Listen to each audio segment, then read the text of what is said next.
32ª aula. É aula pra cacete. Vocês já me aguentaram tudo quanto é coisa que passou nesse mundo.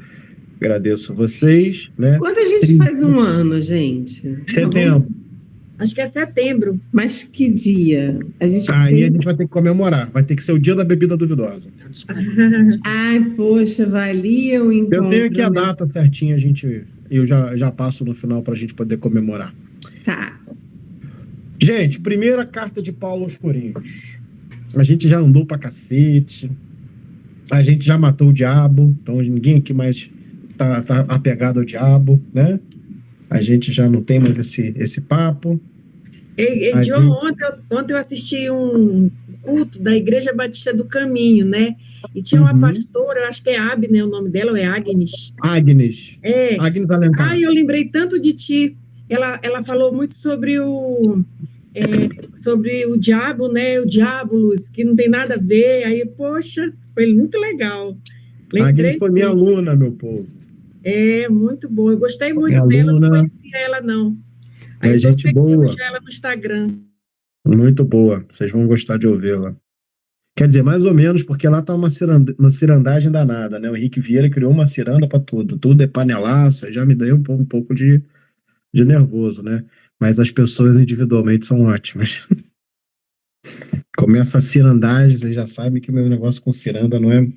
Eu sou revolucionário. Assim, eu gosto de golpe, eu gosto de resistência, eu gosto disso. Ó, eu assisti sábado os 2 filmes do Tchê É isso, e Fábio. confesso que eu ainda estou tentando digerir. É, o cara foi bom. Eu tive lá em Sierra Maestra, em Cuba, é onde ele ensinou as pessoas. Eu Você foi estive em no lugar Cuba e onde nem ele contou essa descarregou história? há muito tempo, em Olha, 2016. John, deixa eu falar uma coisa. Eu estava conversando com o Fábio, não foi, Fábio? E eu passei para ele os links para ele conhecer o Tchê. Ele falou, não sei. Eu falei, você precisa entender como o Tchê fez. Porque eu falei para ele que o Tchê, apesar de estar, né, já falecido e tal, ele era quando eu era mais nova, era meu crush. Caramba! Eu sempre achei ele charmosão. Ele tem uma pegada, né? Ah, tem uma pegada, está, com todo respeito, né? Eu era Sim, sim, né? menina, o meu pai adorava Cuba, o meu pai era fidel, então eu aprendi isso. Sim. Era meu crush. Eu Então, falei, Fábio, lê, estou vai tentando ouvir. digerir essa história do Tchê. Eu já E conhecia vocês boa parte. ainda precisam ver o processo histórico, né? O lugar onde eles descarrilham um trem, eles tomam as armas de Fulgêncio Batista. Tem uma história muito grande ali. Eu Inclusive, vi. para quem quiser, ó, é livro do John de cabeceira aqui, ó. O Frei Beto com o meu amigo Fidel Castro. É um livro interessante de se ler. Leiam. Vamos lá, gente. Então a gente fez esse trajeto todo, a gente está em Corinto. Corinto é uma cidade, é um porto, numa zona já toda contaminada com a cultura helênica, que é a cultura dos gregos. Então, a gente está, na semana passada, na primeira carta do Paulo aos Coríntios, capítulo 6, a gente vai para o capítulo 7, tá?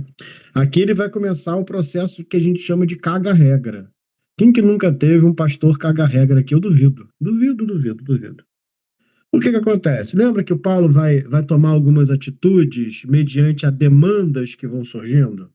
Vai surgindo demandas. Tá, mas ó, aconteceu no capítulo. Eu vou falar uma coisa aqui que vocês podem ficar, né, surpresos com o John, né? Mas aconteceu coisas no capítulo anterior que o filho estava comendo a própria madrasta, a própria mãe. Então aconteciam particularidades. Tá no texto, gente. Ok? Só você ir lá no capítulo 5 comigo que a gente volta tudo de novo. Então, estava acontecendo a situação do filho estar comendo a própria mãe, a própria madrasta, e isso estava feio diante da sociedade. Então, vieram surgindo demandas urgentes, demandas que não estavam na cartilha, né? Como o Cássio disse, aqui, Paulo, ó, rapidão, aconteceu um negócio lá, e comeu a própria mãe. O que que a gente faz? Precisa gerar algum nível de consciência e precisa responder com rapidez a dores e a processos que você hoje, né, ao lermos entendermos sociologia, antropologia, filosofia, a gente hoje já tem muita resposta. Mas o apóstolo Paulo era de bate-pronto. Então a gente vai ler agora Paulo dando conselhos a partir da perspectiva dele, e está escrito aqui, então a gente está falando de algo que não é palavra de Deus, até porque a palavra de Deus é Jesus Cristo. Palavra de Deus não pode ser livro, né? Até porque senão a gente vai estar sintonizando as estruturas que são de vida, de crescimento, de produção, a mero livro. Não é livro, né? A palavra de Deus não pode ser livro, ok? A gente já chegou a essa conclusão há algum tempo atrás. Então, não pode ser livro. A palavra de Deus são os ditos de Jesus e a própria pessoa do Cristo. O que Paulo está dando aqui são conselhos. Então, vamos lá. Ora, quantas coisas que vocês me escreveram, bom seria que o homem não tocasse em mulher. Aí o Paulo já deu uma olha, né? Aí o Paulo já, né, Fábio? Ô Francisco, conta pra mim, Paulo meteu esse conselho do nada, tava assim, do nada, conversa nenhuma, rolando, sinuca, pessoal jogando. Paulo diz, ora, quantas coisas que vocês me escreveram, quais coisas são essas? Bom, quanto casamento, né, vida conjugal. Os pessoal começou a fazer igual o caderno de pergunta da escola, né? Paulo, o que que você acha do casamento? O que que você acha das relações? Aí Paulo, olha, quantas coisas que vocês me escreveram, bom seria que o homem não tocasse em mulher. Aí já não é legal, né? Já não ficou bom. Oi, Pilar, minha linda, bem-vinda. Bom seria que o homem não tocasse em mulher. Mas por causa da fornicação, das imoralidades, que cada um tenha a sua própria mulher. E que cada uma tenha seu próprio marido. Ou seja, é bom não ser todo mundo é de todo mundo. Bom é a gente, cada um, focar em um só. Ah, gostou do varãozinho lá, gostou do menininho aqui, foca nele.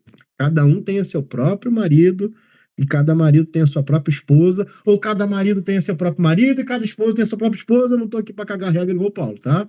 Eu estou aqui só para dizer o que ele está dizendo de forma, numa análise muito mais simples, simplista. O marido pague à mulher a devida benevolência, ou seja, dê para ela o que é bom. E da mesma sorte, a mulher faça isso com o marido. Aí ele começa agora no picozinho de loucura machista. Ó, mulher não tem poder sobre o seu próprio corpo, mas tem no marido. E também, da mesma maneira, o marido não tem poder sobre o seu próprio corpo, mas a mulher que tem o poder sobre o corpo do marido. Essa ideia da propriedade privada já instaurada dentro do ambiente dos corpos é instaurado pelo texto bíblico, tá, meu querido? Isso aqui é balizado pelo texto bíblico. Quando qualquer historiador vem depois falando isso, eu estou lendo um livro do Boaventura, um autor português, sociólogo, bom pra caraca, cara incrível, né?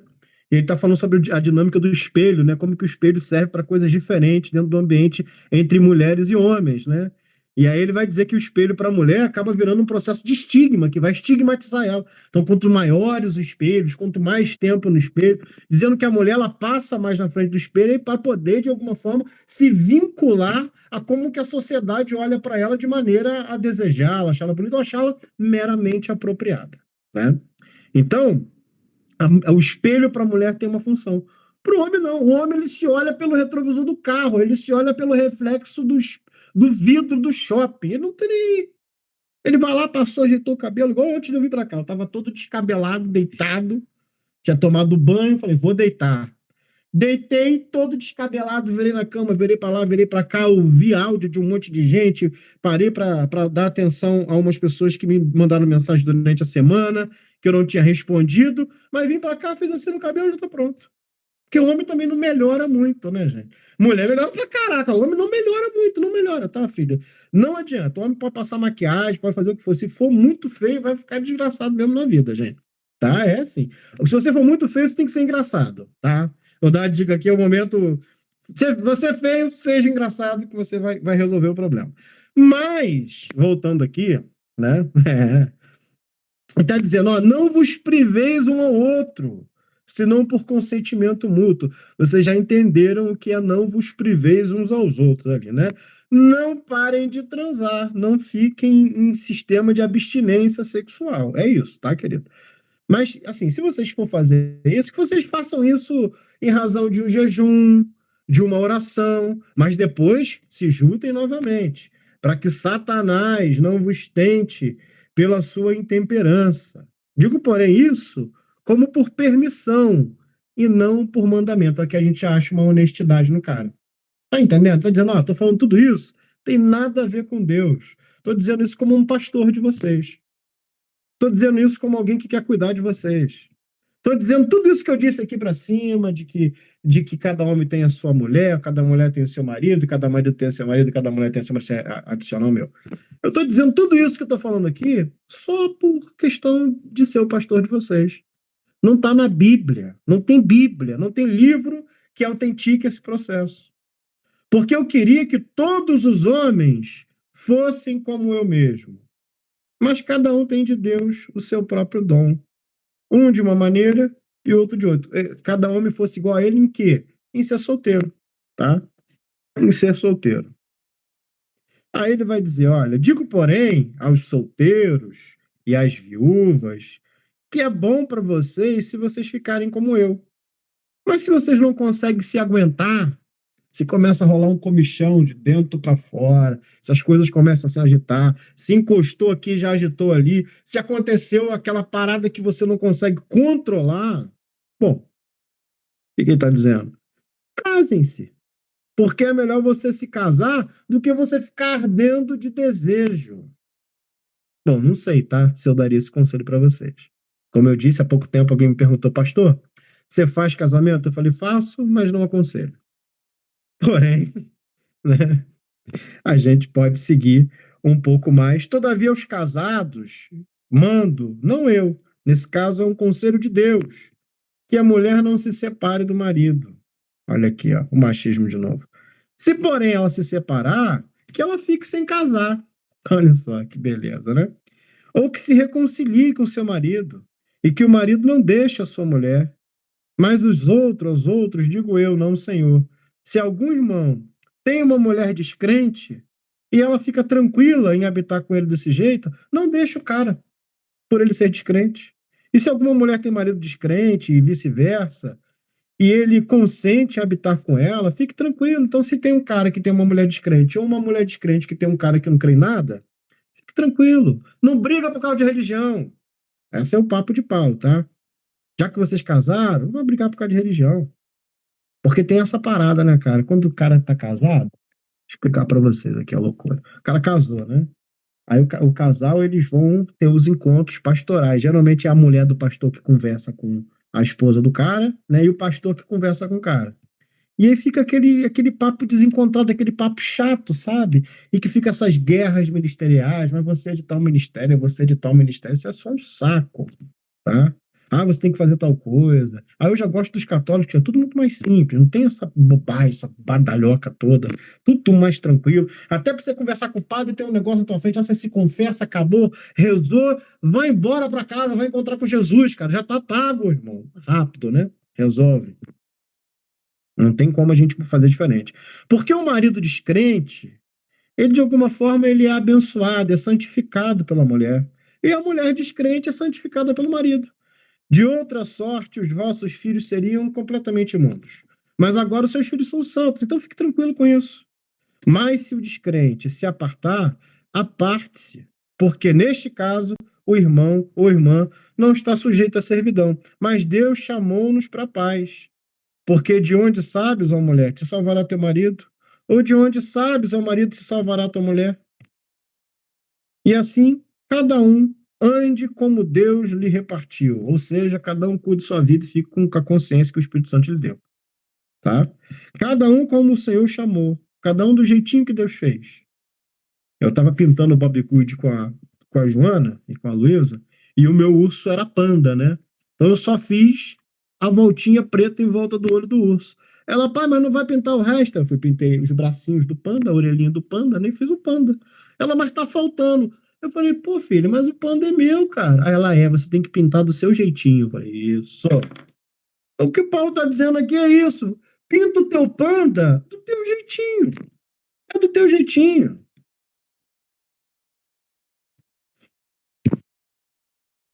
É alguém chamado estando circuncidado? Para quem não sabe o que é circuncisão, posso repetir, né? É cortar a pelinha do pinto lá até o 8º dia. Sabendo que, às vezes, aquela pelinha faz falta. Às vezes é tudo que o indivíduo tem, né? Às vezes a pelinha porque cortou com 8 dias de nascido. Roberta cortou com 8 dias de nascido, a gente só tem a pelinha. Não, hoje você tá terrível. Foi essa bebida duvidosa. Só tem a pelinha. Às vezes, com 7, 8 dias de nascido. Então, se alguém é chamado circuncidado, não se faça incircunciso. É alguém chamado estando incircunciso, ou seja, sem cortar a pelinha, não se circuncide. Ou seja, você foi chamado para o evangelho desse jeitinho aqui, não precisa botar tua vida de cabeça para baixo. Segue do jeitinho que você tá. A circuncisão é nada. E a incircuncisão nada é. Mas sim observar os mandamentos de Deus. Cada um fica na vocação em que foi chamado, cada um fica no ministério em que foi chamado. Se você foi chamado sendo servo, não te dê cuidado. E se ainda pode ser livre, aproveita a ocasião. Isso aqui faz maior coro para a escravidão, né, gente? Isso aqui, inclusive, foi usado durante muito tempo, né? Pelo lado dos Estados Unidos, que lutava em favor da escravidão, né? Porque utilizava um texto bíblico. Se você foi chamado escravo, não fique apreensivo com isso. Se você foi chamado livre, aproveita porque você é livre. Isso acaba trazendo um processo de docilização dentro da condicional do indivíduo. O indivíduo fica docilizado dentro do ambiente em que ele está colocado. Porque o que é chamado pelo Senhor, sendo servo, é liberto do Senhor. Olha só, dentro das subjetividades, o que isso pode virar, né? Quem é chamado sendo servo, pelo menos é liberto em Deus, né? E da mesma forma, aquele que é chamado sendo livre, vai ser servo de Cristo, relativizando o processo da escravidão. Se você for comprado por um bom preço, não faça você servo de homens. Irmãos, cada um fique diante de Deus no estado em que foi chamado. Ora, quanto às virgens, não é Libra, não é Capricórnio, não é Touro, não é Áries, tá? Ele está falando especificamente das pessoas que nasceram em setembro, talvez no final de agosto, porque tem essa parada de primeiro decanato, enfim, eu não entendo isso, tá? Quem sabe de negócio de signo aqui é essas mulheres aqui, né? Eu não sei questões de signo, mas quanto às virgens, eu não tenho mandamento do Senhor, dou, porém, o meu parecer. Paulo falando, é minha fecal opinião, como quem tem alcançado misericórdia do Senhor para ser fiel. Tenho, pois, por bom, por causa da instante necessidade, que é bom para o homem o estar assim. Está assim como ele disse acima. Está ligado à mulher? Não procure se separar. Se você está livre de mulher, não procure mulher. Paulo tinha um problema com isso, né? Rapaz. Mas se você se casar, né, não tem pecado nenhum. E se virgem se casar, também não peca. Todavia, os tais terão tribulações na carne, e eu queria poupar vocês disso. Tá virgem sem casar? Fique sem casar. Casou? Não tem pecado nenhum. Paulo está resolvendo, cada um fique do jeitinho que está. Isso, porém, eu vos digo, irmãos, que o tempo se abrevia, e o que resta é que também os que têm mulheres sejam como se não tivessem. E os que choram como se não chorassem, os que folgam como se não folgassem, os que compram como se não possuíssem, e os que usam deste mundo como se dele não abusassem, porque a aparência desse mundo passa. E bem quisera eu que vocês estivessem sem cuidado. O solteiro cuida das coisas do Senhor. Incomode agradecer ao Senhor. Mas o cara que é casado, aí tá já botando peso na relação. Mas o cara que é casado, mas quem é casado, cuida das coisas do mundo. Em como há de se agradar a mulher. Aí Paulo é problemático, ó. Vocês ficam... ele é problemático com essas situações. A diferença entre mulher casada e a virgem. A solteira cuida das coisas do Senhor, para ser santa, tanto no corpo quanto no espírito. Porém, a casada cuida das coisas do mundo, em que é de se agradar ao marido. E digo isto para proveito vosso, não para vos enlaçar, mas para que aquele que é decente e conveniente, para que vocês se unam ao Senhor sem distração. Mas se alguém julga que trata indignamente a sua virgem, se tiver passado a flor da idade, e se for necessário, que faça o que quiser. Não peca, se casem. Todavia, o que está firme em seu coração, não tendo a necessidade, mas com o poder sobre a sua própria vontade, se resolveu no seu coração guardar a sua virgem, faz bem. De sorte que o que dá em casamento faz bem, Mas o que não dá em casamento faz melhor ainda. A mulher casada está ligada pela lei todo o tempo com o seu marido, enquanto ele vive. Mas se morrer o marido, fica livre para se casar com quem ela quiser, contanto que seja no Senhor. Será, porém, mais bem-aventurada se ficar assim, segundo o meu parecer. E também eu cuido que tenho o Espírito de Deus. Então a gente viu que Paulo está dizendo, gente, ó, fique cada um do seu jeitinho, tente se ocupar menos. A ideia dele é que a vinda do Senhor, a volta de Jesus, era uma volta muito breve, né? Então que ele precisava cada um fazer aquilo que era mais importante. Ele tinha o casamento como um fato secundário. Mas será que quantos homens, tal como Paulo, teriam a coragem de dizer, ó, isso aqui não é Deus dizendo, sou eu. Porque o que a gente mais tem hoje é gente dizendo coisas que Deus não disse. Tudo em nome do Senhor. O conceito de Deus, pátria e família, que é um conceito do nazismo, da Segunda Guerra Mundial, né? A ideia de Deus, pátria e família não vem da Bíblia, né? Deus, pátria e família é um lema nazista. Então, esses que assim fazem, né, dessa forma caminham, né, que ainda utilizam a autoridade de Deus para desconstruir alguém, uma pessoa, esses que utilizam a autoridade da Bíblia para fazer com que as pessoas façam aquilo que ele quer, eles não têm a mesma honestidade de Paulo. Engraçado, né? Que esses que utilizam da Bíblia para subverter até o que a própria Bíblia vai dizer, né? E, com cara de pau, né? Esse dia eu estava fazendo um compilado, pediram para eu fazer um react de vídeos do Silas Malafaia. Você sabe que eu não sou um cara muito apegado em ficar vendo isso, eu não vejo vídeo, eu não fico vendo esse cara, a voz dele me apavora. Mas me deram quase 1h20 de vídeo do Silas Malafaia. Eu nunca vi esse cara fazer uma pregação sobre a graça de Deus. Nunca. Ele só fica gritando e falando de política o tempo todo. Ele fala de dinheiro, política, ou ele tá fazendo algum tipo de macetando alguém no púlpito. Que coisa chata, né, cara? Coisa horrível. Pedante, horrível. Mas a quantidade de pessoas que ainda carregam esses estigmas, que ainda carregam essas dores, porque viveram dentro de um ambiente em que o pastor não tinha coragem de dizer e falar, irmão, essa aqui é a minha opinião. Não tem nada a ver com Deus. É a minha opinião. Então, por mais que a gente critique Paulo, né, por essas atitudes, essa fala machista, né, a gente também deveria trazer um contraponto que ele é um cara corajoso para dizer, ó, isso aqui é um conselho meu. Não tem nada a ver com Deus. Quem está dizendo isso sou eu. Quantos líderes que vocês estiveram na vida de vocês, que vocês tiveram e passaram na vida de vocês, atravessaram a vida de vocês, que tiveram a coragem de fazer isso, de não dizer que era Deus que estava falando, de dizer que era só um pensamento que ele tinha sobre você, que era uma coisa que ele achava, que era a soma das leituras que ele fez sobre a sua vida. E isso para mim, cara, é algo muito importante. Isso traz para mim, novamente, né, sem querer fazer a defesa do apóstolo Paulo, até porque vocês sabem quando ele tá falando merda, eu tô falando aqui também. Mas o apóstolo Paulo, ele é o cara que teve a decência de dizer que ele estava emitindo uma opinião. Isso aqui é uma opinião minha. É eu que tô dizendo.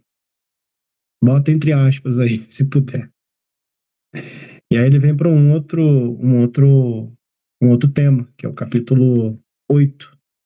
E aqui é um tema muito sensível, né? A gente está falando de Corinto, a gente está falando de uma cidade que fazia parte de um contexto romano, greco-romano, em que havia muito sacrifício, haviam muitos deuses, e aqui Paulo entra dentro dessa temática. Hoje a gente começa a fazer as avaliações, né? Em primeiro lugar, tudo aquilo que é diferente é do diabo, né? E outra coisa é a gente transformar os santos, os sagrados das outras religiões no diabo da nossa religião. Isso é muito comum também, né? Então, tudo aquilo que é santo e sacro numa religião vira o diabo da nossa religião. E eu pago o preço disso por ser ecumênico desde sempre, né? Porque vim da minha mãe de religião de matriz africana, né? e vim pelo lado do meu pai e da minha avó, por pai de pai, presbiteriano. Eu vi tudo aquilo ali com muita tranquilidade, né? Sem nunca demonizar, até porque a igreja presbiteriana faz muito pouco isso. Então, quando me tornei reverendo presbiteriano, em 2012, uma das minhas falas, né, a princípio, quando fui chamado ao ministério pastoral, foi que Deus não tem bandeira de igreja, que Deus não caminha debaixo de uma dogmática evangélica, que Deus ele está inserido em todos os contextos, em todas as religiões, e que nenhuma pode outorgar para si, ou pode trazer para si a primazia de possuir Deus. Deus, ele é, como diz no filme Crônicas de Nárnia, um leão que não pode ser domesticado por nenhuma religião. Mas aqui o apóstolo Paulo está falando de um tema muito sensível, porque que era um tema que afetava diretamente a economia de um país. Porque quando a gente está falando sobre os ídolos, quando a gente está falando sobre sacrifícios, a gente está sempre levando tudo para o campo da idolatria apenas, ou seja, de você se prostrar diante de uma imagem, de você carregar consigo a superstição de uma imagem, mas aqui tinha toda uma economia que girava em torno disso. Dos animais que eram sacrificados, das tendas e das vendas, né? Daquilo que era sacrificado nos templos, a sobra era levado para ser vendido no açougue da cidade. A gente está falando de um lugar que tinha açougue. O açougue era o quê? Os animais que eram sacrificados ao Deus tal eram vendidos na vendinha ali na frente. Uma questão econômica e uma questão social, para que o sacrifício não fosse aquele que não era totalmente queimado, ele era aproveitado para a alimentação das pessoas. Isso é economia, tá, meu povo? É uma economia popular, entende? Então a gente precisa caminhar a partir dessa perspectiva de que a questão não era só se ajoelhar aqui, ou carregar o santinho aqui, ou fazer o sinal da cruz. Não, meu povo. Tinha uma economia funcionando ali em torno. Gente pobre que precisava comer, que tinha que comprar comidinha lá na venda. Então vamos lá. Ora, em relação às coisas que são sacrificadas aos ídolos, sabemos que todos temos conhecimento, né? E o conhecimento incha. A gente já sabe o que está acontecendo. Paulo está dizendo, ó, o conhecimento incha, infla, mas o amor edifica. E se alguém cuida saber alguma coisa, mesmo assim não sabe como convém. Mas se alguém ama a Deus, esse é conhecido de Deus. Assim que quanto ao comer das coisas sacrificadas aos ídolos, sabemos que o ídolo nada é no mundo. E que não há outro Deus senão um só. Porque ainda que haja também alguns que se chamam deuses, quer no céu, quer na terra, como muitos deuses, existem deuses e senhores, todavia para nós há um só Deus. Isso fica dentro da minha percepção pessoal. O Pai, e de quem é tudo, e em quem estamos.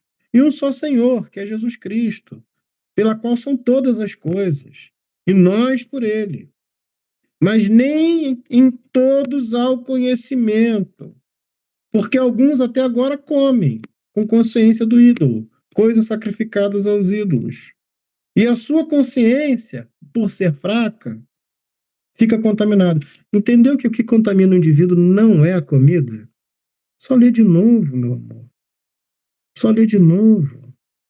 A sua consciência. A sua consciência é o que ele pensa, é o que ele cognitivamente monta dentro da cabecinha dele. E aí dizendo que tanto o santo quanto o profano está dentro da nossa percepção, são construídos dentro da nossa percepção. Assim como o bem e o mal também são construídos pela nossa percepção. E quem lê o meu livro lá, O Problema do Mal, vai saber que existe um mal tácito, perverso, mas existe um mal que está segundo a nossa interpretação, que é o nosso olhar que vai construir aquele mal. Então ele está dizendo aqui, olha, a sua consciência, sendo fraca, fica contaminada.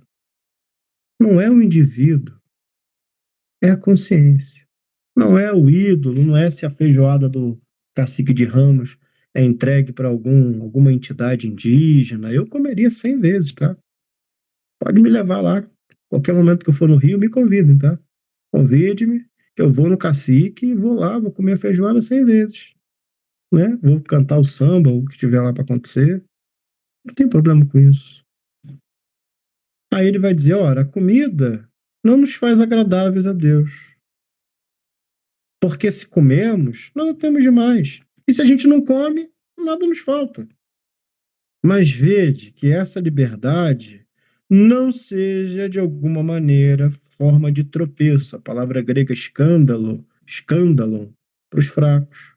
Porque se alguém te vir a ti, que tem o conhecimento, que tem a boa consciência, sentado à mesa do templo dos ídolos, não será a consciência daquele que é fraca e induzido a comer das coisas sacrificadas aos ídolos e assim ficar com a sua consciência contaminada? Porque ele está dizendo aqui, cara, para de usar a tua liberdade para fazer as pessoas tropeçarem. Para de usar a tua liberdade para fazer as pessoas caírem. Deixa de ser bobo. Você está sentado lá, sua mente está tranquila, nada vai acontecer com você, mas tem alguém aqui do nosso lado que provavelmente vai ficar completamente desconcertado. E aí eu transfiro e transformo a minha liberdade, de alguma forma, numa forma de fazer o outro pecar. E pela tua ciência, perecerá. Pelo teu conhecimento, o irmão que é fraco vai morrer, vai ficar desgraçado, vai cair no seu limbo existencial. Ora, pecando assim contra os irmãos e ferindo a sua consciênciazinha fraca, você vai estar pecando contra Cristo. Por isso, se a comida escandalizar o teu irmão, nunca mais comerei carne, para que o meu irmão não caia, não tropece, não se escandalize. E escandalizar tem aqui o que eu já ensinei para vocês lá do grego, escândalo, que tem a ver com assintosamente fazer alguém tropeçar. Não quer dizer que você estava ali comendo teu negocinho, o irmão viu, ficou escandalizado, e aí tu vai pro inferno. Esquece isso, tá, meu irmão?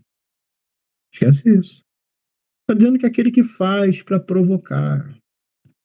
Né? Vou cheirar uma carreira de qualquer coisa. Vou fumar qualquer coisa, porque eu sou livre em nome de Jesus. Não sei. Talvez não seja. É bem provável que não. Ok? E hoje é só isso. Vou abrir o nosso espaço para a gente tirar dúvidas, tá? Dúvidas que vocês tenham que sejam pertinentes a esse assunto e que tenham conexão com o assunto, para que a gente possa raciocinar um pouquinho junto, coletivamente. Bem-vinda de volta, Pilar, minha irmã querida. Está muito tempo sumida, desviada. Eu rezei 130 Pai Nossos e 115 Ave Maria por você, tá? E espero que você esteja bem. Muito bem-vinda novamente. Muito obrigada. Minha amiga Débora chegou um pouquinho depois também. Muito bem-vinda. E aí eu vou abrir espacinho para vocês. Vocês podem fazer a perguntinha que vocês quiserem. Eu estou aqui para a gente conversar. Só me permitam fechar a câmera aqui que eu vou levantar para pegar minha coberta. Pode falar, tá? Pode meter bronca, José. Oi, João. Então, depois de ouvir todos os registros de Paulo, né, sobre o casamento e obrigações e tal, eu confesso que eu fiquei um pouco mais confuso do que esclarecido. Que bom. Porque, assim, lá, muitos anos atrás, a gente ouvia, né, uma explicação sobre isso, e era uma explicação literal e simplista, né? Do tipo, pode isso, não pode aquilo, e era relativamente simples de entender o que cabia a cada um. Mas, ouvindo todas essas considerações que você colocou, e à luz do nosso convívio moderno, e das próprias mudanças na sociedade, que, assim, aconteceram. É inegável e é assim que a coisa funciona, né? A gente entende que cada um tem o seu papel, cada um tem a sua obrigação, cada um tem a sua responsabilidade, né? Dentro de um casamento, dentro de uma parceria. Mas eu te pergunto, eu sei que não é uma resposta fácil, porque para mim mesmo o texto já é bem complicado de ler. De que forma, assim, minimamente razoável a gente pode, pelo menos, aproveitar algumas coisas do que Paulo nos recomenda? Cara, tem muita coisa que a gente pode aproveitar de Paulo, sabe? Principalmente a nível da honestidade, né? Que ele carrega a partir do fluxo de consciência que ele absorveu. Entenda que ele não foi um apóstolo que conviveu com Jesus, sabe? Ele não conviveu com Jesus, ele recebeu tudo por revelação, né? Então,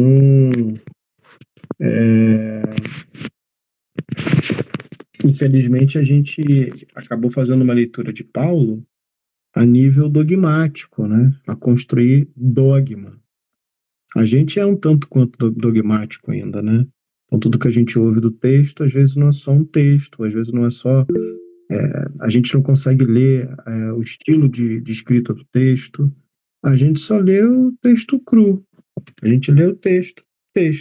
E como toda aquela massa de Gênesis e Apocalipse foi chamada de palavra de Deus, a gente acaba ficando um tanto quanto refém de autenticar aquilo por uma falsificação da nossa própria fé, ou mesmo por ignorância, né?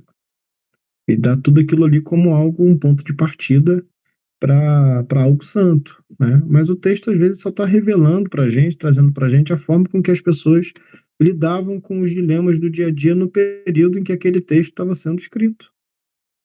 De modo que tudo se resolveu às vezes, em questões que são completamente ambivalentes, de se é pela graça ou se é pelas obras. Tudo isso ficou muito bem entendido para aquele que captura o espírito do Evangelho, que carrega consigo o espírito do Evangelho, que vai ler tudo sobre a ótica de Jesus, que vai fazer aquilo que o Caio vai dizer, que é trazer aquilo para uma hermenêutica, né, a partir de Jesus, né, o Jesus como uma chave hermenêutica. Então tem muita coisa que Paulo está dizendo ali, principalmente a sua honestidade em lidar com aquilo que necessariamente não é mandamento, e dizer que aquilo é uma percepção dele para o povo de Corinto. Para o povo de Corinto, essa é a minha percepção. Ele não disse isso para os filipenses, ele não disse isso para o povo de Colossos, ele não disse isso para ninguém, ele disse para aquele povo. Então a gente consegue aproveitar que essas dinâmicas elas são muito próprias. Elas são muito apegadas e únicas a um processo completamente tete a tete. É como se Paulo estivesse conversando com o José e não estivesse conversando com o Rafael. Ele está falando aquilo que é de José, sabe, irmão? Então a gente tira muita coisa importante, principalmente da honestidade dele. Agora, se você quer compêndio doutrinário, ou seja, poxa, depois de tudo isso que eu li de Paulo, eu não sei se eu consigo tirar alguma coisa boa. Boa para quê? Porque se for boa como um compêndio doutrinário, ou seja, como um grupo de doutrinas que eu devo seguir, eu acho que você devia ficar com Jesus. Entende? Agora, porque tudo, lembra que, como eu disse no início, tudo nós trazemos para dogmática. Aqui há conceito de dogmas, né? Então, será que Paulo é esse dogmático? Será que Paulo ele está intencionalmente pensando que a gente vai pegar um texto, uma carta que ele escreveu para um grupo, uma igrejinha que ele plantou, né? E na volta ele vai pegando as dúvidas. Será que ele achou que a gente ia transformar isso em palavra de Deus, José? Ou será que a gente, com essa pretensão, a gente com essa consciência, a gente com o que a gente carrega hoje, transformamos os ditos de Paulo em processo dogmático? Entende? Será? Então, Será? assim, porque aí, se talvez o cara escreveu só para dar um conselho para uma igrejinha que ele amava, tudo bem, eu acho que é um conselho válido. E se a gente vê que se replica isso, né, de fato isso faz sentido para a nossa sociedade como ela está hoje, a gente bate palma, sabe? Assim como fazia sentido, como eu disse no início, lá para o nazifascismo, para os integralistas, para todas esse povo segmentado de extrema direita, O lema Deus, Pátria e Família, lá para o fascista, para o nazista, se você dissesse, você estava dentro do esquadro deles. Fazia sentido. Os integralistas no Brasil, que, porra, carregavam o que havia, era o nazismo, a moda brasileira, sabe? Isso fazia sentido para eles, sabe? Agora, será que isso faz sentido para a gente como sociedade hoje? Será que o que o Paulo está dizendo hoje, para o caráter de Cristo que está sendo moldado em nós através da nossa caminhada, através da nossa percepção de mundo, será que isso faz sentido? Será que Paulo, quando escreveu isso, falou, pô, isso vai dar uma palavra de Deus braba pra caraca quando o pessoal lê?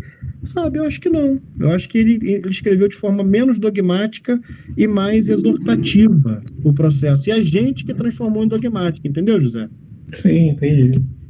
E aí a gente acaba pecando pela nossa leitura muito próxima do que os evangélicos fizeram com o processo. Pegou toda essa massa de Gênesis a Apocalipse e transformou tudo em palavra de Deus. E, cara, não é, mano. Sabe? Tem um monte de escritos a nível de explanação do desejo sexual do homem para a mulher lá em Cantares. Ah, mas aquela é a igreja. Não, a igreja vem depois. Entende? Vem depois, isso é um outro assunto. Então a gente precisa ser menos dogmático. Acho que o desafio que a gente tem, José, é ser menos dogmático, cara.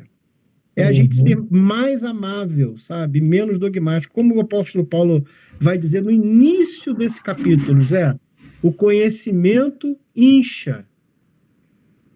É no início. É tudo que ele está dizendo aqui. Ele vai dizer, ó, conhecimento incha. Mas o amor faz o quê? O que ele vai dizer? O amor edifica. Então, antes dele dar uma lapada perversa, que poderia parecer dogmática, ele vai dizer, olha, o conhecimento incha, mas o amor edifica. Então, isso aqui deveria, quando a gente cria processo dogmático com os textos de Paulo, a gente deveria começar a ler ele inteiro, porque o próprio apóstolo Paulo está dizendo que se a gente ficar sambando ali em volta, a gente só vai criar processo dogmático, a gente só vai criar explanação de conhecimento. Mas a gente não vai estar edificando nada, não vai estar criando nada a partir de uma estrutura que seja boa para as pessoas poderem caminhar. Então, o que sobra, José? O que sobra é quando a gente percebe que não sobra nada e doa um pouquinho de nós para que possa construir no outro razão, sentido, chão, cuidado. Então, às vezes, não sobra nada. Quando você me pergunta o que sobra de Paulo, para mim não sobra nada. Me satisfaço com Jesus Cristo. Porém, para que no outro, né, todo esse compêndio que ele aprendeu, que ele leu como palavra de Deus, faça sentido, é que eu trabalho e faço os meus esforços aqui para tentar fazer com que as pessoas entendam. Inclusive para entender que não é desse jeito. Que a leitura não é essa, entende? Então é que a gente... mas eu estou aqui falando contra... Não estou, pelo contrário, eu leio a Bíblia todo dia. Hoje eu estava lá no banheiro do emprego, parei para fazer xixi e fiquei lá lendo um capítulo inteiro de Provérbios. Assim, de repente eu me percebi fazendo xixi, lendo Provérbios. Falei, cara, que coisa doida, né? Entrei dentro da noia ali, fiquei, né, pensando e construindo a partir daquilo. Então eu gosto do texto. Eu sou um pastor evangélico, é isso. Só que eu não sou dogmático. Eu não tenho dogma com absolutamente nada que não tenha a ver com amor, sabe, mano? Então o que sobra de Paulo? Nada. Mas para que de alguma forma a gente possa ensinar as pessoas a pensarem com a sua própria consciência, a gente lê o texto e a gente traz as razões que aquele texto tem dentro de si mesmo, né? Tentando ser o mínimo de dogmático possível. Que bom. A minha pergunta foi bem nesse sentido, porque a gente percebe que, pelo menos em 90% dos lugares em que eu já visitei, já frequentei, já ouvi, a Bíblia é um manual de instruções. Sim. E aí você tem lá regras que você tem que seguir, e para o povo, e pelo menos o que eu percebo é que o povo meio que gosta disso, porque fica simples, né? Claro, Sim, dá um resumão, né? não pode aquilo. Se eu sair daquela rota pré-definida, significa que eu estou em pecado, e aí eu tenho uma série de problemas, e a gente fica nessa roda viva, né? Agora, a gente entender que as cartas de Paulo não necessariamente são dogmáticas todo tempo e todo lugar, em todo instante, é importante, né? A gente... Sim, é o primeiro passo, né? Mas tá bom, obrigado, irmão. Nada, meu querido. Eu acho que o Rafael levantou a mão aí. Rafael, ministro de louvor da casa de Deus, erga-se. Fala, John. Paz do Senhor Jesus, varão. Paz. Eu gosto mais Não, quando você é me que chama de apóstolo, né? Quando você me chama de apóstolo, eu apóstolo. me sinto mais importante. Aqui, é que na verdade eu levantei, mas acabou que no meio do caminho aí você já acabou me respondendo. Já explicou. Mas aproveitando a oportunidade, você falou sobre Deus, né? E aí me veio uma dúvida bem imatura, assim, cara. Duas dúvidas, na verdade. A primeira é o seguinte: quando a gente vê Paulo, né? Claro que tudo tem em consideração a influência da época, de toda a cultura e tal. Mas toda essa galera, eles enxergavam Deus da mesma maneira? Ou o Deus de Paulo, a interpretação dele era diferente dos do Novo Testamento quanto dos do Velho Testamento, né? Vamos lá. Essa é uma duvidazinha boba. É complexo, porque quando Paulo estava ali falando todas essas coisas, não tinha Novo Testamento, tá? Não tinha. Sim. Os primeiros textos, né, cronologicamente, foram do próprio apóstolo Paulo, que é a primeira carta de Tessalonicenses. É o primeiro texto escrito em mais ou menos 52 depois de Cristo. A gente está lendo um texto que é até posterior a essa carta, né? O que é possivelmente a segunda carta aos Coríntios e não a primeira, porque a primeira a gente não tem acesso. A segunda, na verdade, é a primeira, né? Só podem ser um texto só. A terceira e a quarta podem também, enfim, a gente tem muito texto para poder atribuir de Paulo aos Coríntios coisas que se perderam, né? Ou que foram compilados em um único texto e a gente ainda pode escavar e achar alguma coisa. Mas para responder o que você está me perguntando, a gente não tinha essa ideia de Deus do Novo Testamento, Deus do Velho Testamento no período de Paulo, porque estava tudo ainda sendo... Nenhum dos evangelhos tinha sido escrito quando Paulo estava dizendo isso. Entendeu? Ok, entendi. Então, esse Deus mais bonzinho, mais light do Novo Testamento, não existia, né? O que o apóstolo Paulo tinha ele era muito moderno, Rafael, no pensamento teológico dele. Ele era um liberal para sua época, entende? Dá para Quando ele diz perceber. assim, ele era um liberal para sua época. Eu não quero nem me apegar às nomenclaturas atuais de fulano é universalista, eu quero sair disso, tá? Mas ele era alguém muito moderno para o pensamento da época. Ao mesmo tempo em que ele vai entrar em conflitos de gênero com a sociedade que se estabeleceu hoje, depois que a gente teve as ondas do feminismo, os direitos da mulher, os processos todos que são legítimos e a gente deve, como igreja, fazer coro, não só fazer coro, mas defender até o fim. O apóstolo Paulo ele não estava vivendo nesse período. Então ele vai dizer um monte de badalhoca mesmo sobre isso. Só que, ao mesmo tempo, teologicamente, ele seria visto como liberal hoje em dia. Porque ele fala, olha, não tem problema de você comer a comida sacrificada aos ídolos. Isso era uma decisão que tinha sido tomada lá no Concílio de Jerusalém, lá em Atos dos Apóstolos que a gente leu, que eles iam se abster da comida sacrificada aos ídolos. Está escrito lá, a gente passou por ele. Então era um dos ditos que os apóstolos que andaram com Jesus disseram, gente, beleza, pode fazer tudo, tá tranquilão, mas comida sacrificada ao ídolo não. O apóstolo Paulo que vai falar, olha, não é problema comer não, o que vai afetar o indivíduo é a consciência. É por isso que eu deu esse exemplo aí, justamente porque tem essa interpretação que, assim, de cada um, né? É como se cada um visse Deus numa ótica, em alguns aspectos, diferente do outro. Não parece ter uma coisa universal, assim, todo mundo vê Deus desse jeito, Não vai ter. né? Eu vi um vídeo do Ed René hoje que eu acho engraçado, porque as pessoas eles acham o Ed um cara muito inteligente. Eu não estou discordando que ele seja uma pessoa inteligente. Eu estou discordando que a lógica que ele usa é muito simples, não é uma lógica. Ele vai dizer, eu não acredito no Deus da violência, no Deus... Cara, eu acredito, eu só não sigo. Mas dentro desses lugares, dentro desses currais religiosos, aquele Deus ali se faz presente, é a forma com que aquelas pessoas interagem entre si. Se você for fazer uma análise do aspecto teológico dentro de uma igreja dessa, de saia comprida, de manga comprida, e de que Deus pesa a mão e que bibibi bobobó, aquele Deus é real para eles. Se a gente desqualificar a existência daquele Deus, a gente tira tudo que eles têm. Porque, na verdade, Deus ali é um reflexo da própria consciência daquele indivíduo. Então, Deus se faz assim como o homem é naquele lugar. Então, eu não desqualifico a posição de Deus naquele lugar. Na verdade, o que eu preciso qualificar é o olhar humano naquele lugar. Uma vez que o olhar humano muda a ideia de Deus. Então, Perfeito. parece muito inteligente o que ele fala, né? Porque ele fala é revolucionário. Não é uma bobagem. Porque eu não posso desqualificar a ideia de Deus daquele grupo. A ideia de Deus daquele grupo é a ideia de Deus daquele grupo. E é daí que nasce e é a fonte de todos os preconceitos religiosos. Eu tenho que validar, inclusive, a ideia de Deus daquele grupo. E eu tenho que tornar eles homens e pessoas melhores. Porque se eles melhorarem como humanos, a consciência de Deus muda. Sim, Se eles melhorarem perfeito. como gente. O problema ali é que eles são ruins como gente. Entende? E vocês lidaram na igreja com gente assim. Vocês não lidaram com gente ruim? E Deus deixou de ser bom porque havia na igreja aquelas pessoas ruins? Não. Porque, na verdade, quem constrói a ideia de Deus é aquele indivíduo. E é aquele indivíduo que vai refletir Deus na sociedade. Então, eu não posso dizer que o Deus da violência, o Deus disso. Não, ele existe. Ele existe em cada indivíduo que invoca ele para si.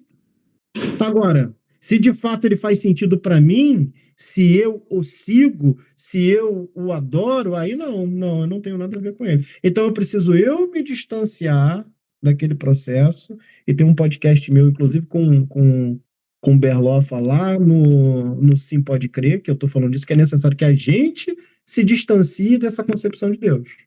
É a gente que se distancia, porque esse Deus não vai descer para se explicar. Não vai vir para contar a história. É a gente que resolve ter uma praxis diferente da concepção que essas pessoas têm de Deus. Entende, Rafa? Entendi, cara. Isso é muito. Ainda é uma coisa. Como a gente passa muito tempo naquela bolha, né? A gente pensa justamente o que você comentou sobre que todas as religiões, né? Que outras religiões, elas não têm o poder de meio que raptar Deus, né? Então você tem como se fosse um Deus, né, sendo distribuído na religião, né? Aí, a partir disso, eu te faço uma outra pergunta mais simples ainda. Se você pessoalmente considera ou observa que existe uma religião mais próxima do evangelho, apesar de nós sermos, né, se tem um povo chamado evangélico, que toma para si esse nome, né, a prática não é bem assim. Aí, já fazendo uma pergunta boba, se você enxerga uma religião que se aproxima mais, né, como se fosse Deus me livre. Deus me livre. Não Deus me existe livre. isso? Deus me livre, claro que não. Ninguém pode. É como eu disse, o Crônica de Narcissus C.S. Lewis, ele lê muito bem. É um leão que não pode ser domesticado, irmão. Não tem nenhuma espiritualidade que possa capturar a experiência. A experiência com Deus, em primeiro lugar, ela é particular.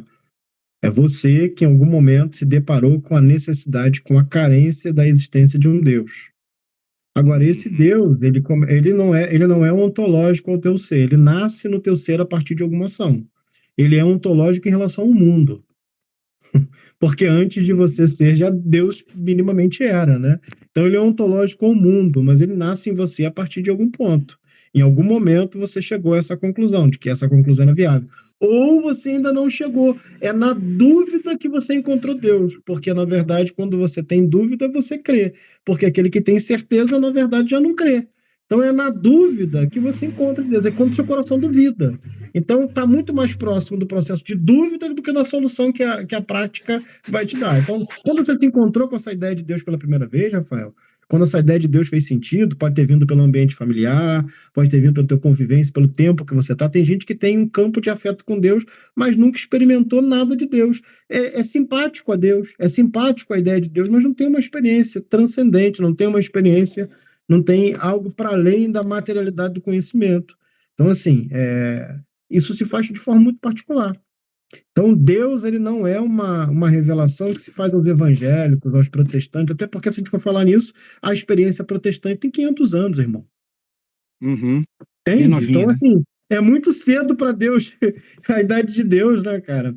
A experiência cristã, né, a gente vai falar, tem um pouco mais de 2000 anos. Experiência cristã. Sim. E Deus é muito mais É. antigo do que isso. Então, a gente não tem nenhuma religião que se pareça mais com Deus. Agora, eu tenho, sim, ações que nos qualificam. A primeira ação, porque não é um sentimento, é uma ação, é o amor. É assim que a gente vai ser conhecido como filho de Deus. E aí todas as religiões estão no mesmo barco. Aquelas que cuidam, aquelas que amam, aquelas que amparam, aquelas que sustentam, aquelas que alimentam, todas elas caminham junto com Deus. E qualquer religião que só tem expressões dogmáticas, expressões de pode ou não pode, tem a ver com um Deus, mas é um Deus criado a partir da matéria humana. Eu não vou desconstruir esse Deus. O que eu vou fazer? Eu vou ensinar o humano a ser melhor, para que aquele Deus melhore a partir da concepção humana. Porque, na verdade, o que nós temos é uma ideia de Deus. Deus está muito distante, inclusive, da nossa própria percepção, da nossa própria concepção. Então, ele não é o que eu consigo resumir. Como diz o teólogo que eu gosto, Deus é totalmente outro. Então, a gente precisa, em primeiro lugar, agradecer a Deus, né? Mas, acima de tudo, a humanidade que não conseguiu, em primeiro lugar, suplantar a experiência do indivíduo, e a experiência do indivíduo que constrói a multiplicidade de fé. Então, é a forma que você experimentou Deus na tua vida, no teu caos, na tua angústia, no teu pior dia. É essa forma que vai trazer e fazer com que Deus tenha sentido. Então, não tem nenhuma religião, graças a Deus, que possa sintetizar da melhor forma. E que bom que é assim, tá? Que bom que nenhuma consegue sintetizar. Porque se uma pudesse sintetizar o que é Deus, já não teria Deus. Porque se Deus pode ser explicado pela conjuntura humana, ele é qualquer coisa menos Deus. João, cara, perfeito. Você falando isso, eu venho muito. Esses dias eu estava orando assim a Deus, né? E aí eu percebi justamente isso. Eu percebi que boa parte da visão que a gente tem, né? Que eu tenho sobre Deus, ela é uma construção já pré-pronta, né? Ela já veio de algo que Mas não me sofre com foi. isso não, Rafa. Não sofre com isso não. Não entre em crise Não, com não, eu isso não não. sou. Porque Não, toda eu visão não. é. Eu não entrei em crise, não. Não foi uma crise. Eu só me percebi enxergando assim, né? Eu não sei se todo mundo é assim, né? Eu olhei assim para mim e vi que já toda a minha, né?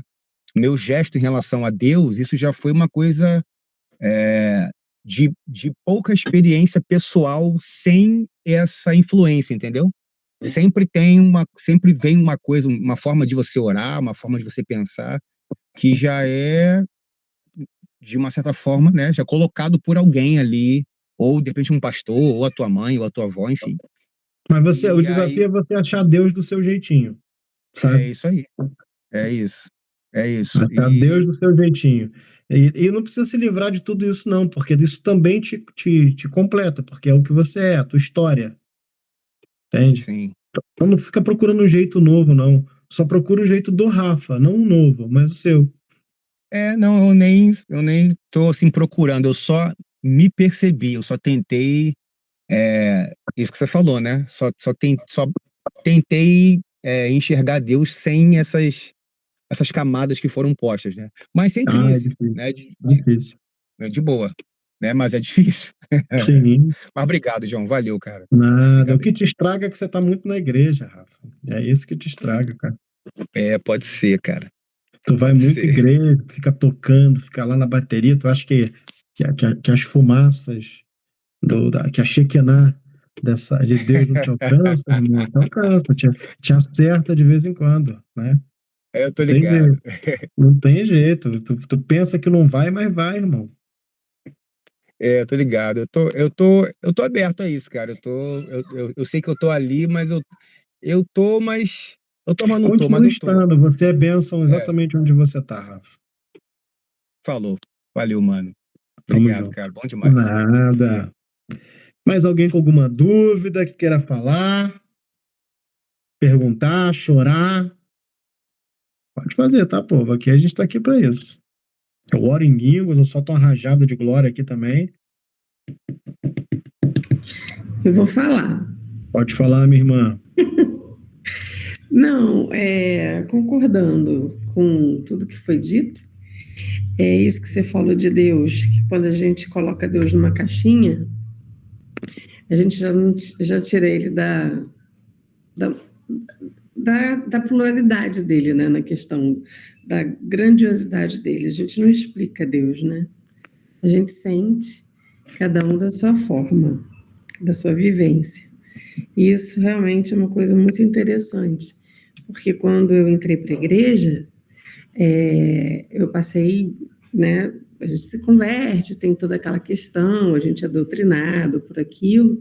Conversou com o bispo Walter McAllister. Não cheguei a conversar com o bispo, mas eu conversei com alguns pastores, que o bispo ele era mais reservado. Ele é mais difícil acesso, né? Mas com a Marta... Vocês me têm facinho, cara. O bispo lá é mó difícil de chegar. Nossa, mas a Marta, a esposa dele era um amor. Ela conversava pra caramba. Eu tinha muito acesso a ela, era um amor de pessoa.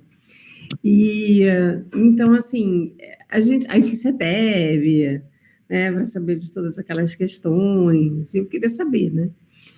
Mas dentro de mim, desde pequenininha, né, apesar da mamãe ser evangélica, mas não praticante, meu pai era ateu. Então eu não tinha uma prática religiosa dentro de casa. E a minha avó, por parte de pai, era católica, fervorosa, devota a São Jorge. Viu, Pilar? Ela tinha um altar enorme dentro de casa. A Pilar está concordando ali. Tá sim, E o meu avô era ateu, convicto. E eu tenho eu respeito a Paulo, mas eu digo o seguinte, meus avós, eu queria deixar aqui esse testemunho, que até hoje eu trago. Apesar do vovô ser extremamente ateu e minha avó extremamente católica, ambos tinham um respeito tão profundo um pelo outro, porque vovô era jornalista, intelectual, lia pra caramba e tal, vovó era mais simples, era da vivência, era do dia a dia, era do cuidado, era do amor. Mas ele ia para a igreja com a vovó, e ele sentava do lado dela e ele admirava aquela fé absurda que ela tinha, e ele admirava isso.